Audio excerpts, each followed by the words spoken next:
le colon est venu nous dire que nos mariages, c'est du n'importe quoi, ça ne doit pas être considéré. Voilà pourquoi on a pris courageusement la décision pour dire désormais, le mariage traditionnel sera cartographié parmi les mariages valables.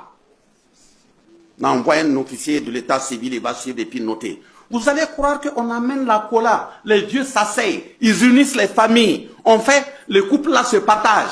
Et puis vous dites que ça, c'est pas un mariage. Vous convoquez les ancêtres venir prendre part à une union, vous dites que c'est pas un mariage. Vous parlez de quoi et à qui? Parce que je voyais chez eux, ils ont amené le mariage, pour aller payer les bagues, voilà, préparer macaroni, il y a soda, il y a, voilà. Et puis après là, bon, et ça fait après, ça ne tient pas. Allez-y à l'article 7 de l'achat de Kouroukanfouga 1312. Il est dit quoi à l'intérieur? Même dans le mariage là, scellé comme ça, on ne décèle pas un mariage en plein village ou en pleine ville. Pour séparer un couple, les gens doivent pouvoir se retrouver.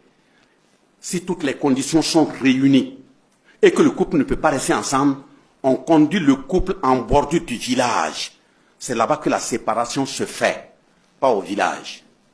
Mais lié au modernisme, oui, on est là assis, on crée des palais de justice en pleine ville, chaque jour, paf, séparation. Et on veut être en paix. On a piétiné. On doit retourner aux sources.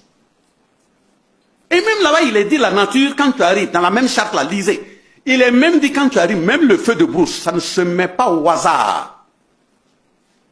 On ne met pas le feu à la brousse au hasard.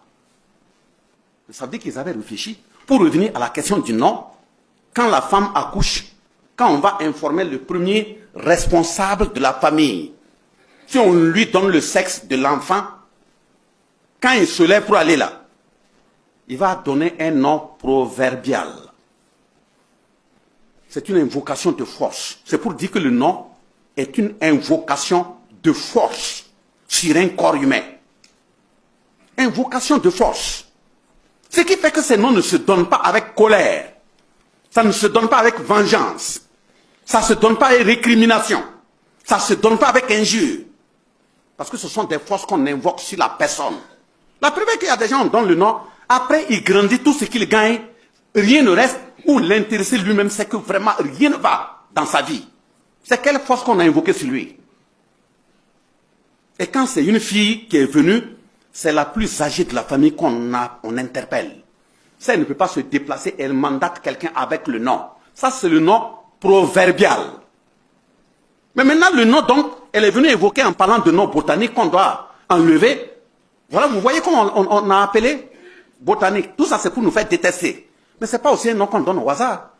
On ne met pas un enfant au monde comme ça et puis on prend un nom, on donne. Il y a des invocations à faire. Il y a des courses à faire. Il répond de qui? Si on dit la personne répond de la colline, il répond de la rivière, hein? Il répond de tel arbre. Mais c'est après des consultations que le nom est donné. Ce n'est pas au hasard. Mais parce qu'on dit que moi je suis Nouaga. Et comme j'arrive en ville, Nouaga c'est amoureux, j'ai honte. Je viens, j'ai dit de changer, je m'appelle Coq. Nouaga et Coq là, c'est pas la même chose. On dit que tu t'appelles Tanga. Tanga, ça te fait mal parce que c'est dans ta langue. Tu dis que tu t'appelles Colline. Tu prends ça? Mais tu viens même des noms dont tu ne sais même pas où est-ce que ça a été chosiné. Voilà, comme Johnson & Johnson dont j'ai parlé. Tu prends, tu portes sur toi. C'est des forces que tu mets sur toi. Donc, donner le nom à un enfant n'est pas une question de toi et puis ton épouse. Vous avez mis votre bébé au monde. Vous prenez un calendrier. Bon, c'est tel jour-là. Calendrier, est-ce qu'il vous appartient? Le jour-là, vous savez de quel jour il s'agit? Vous prenez un nom, vous jetez sur l'enfant. Et puis après, il devient pas maîtrisable. Nous, on dit on ne peut pas le maîtriser. Hein.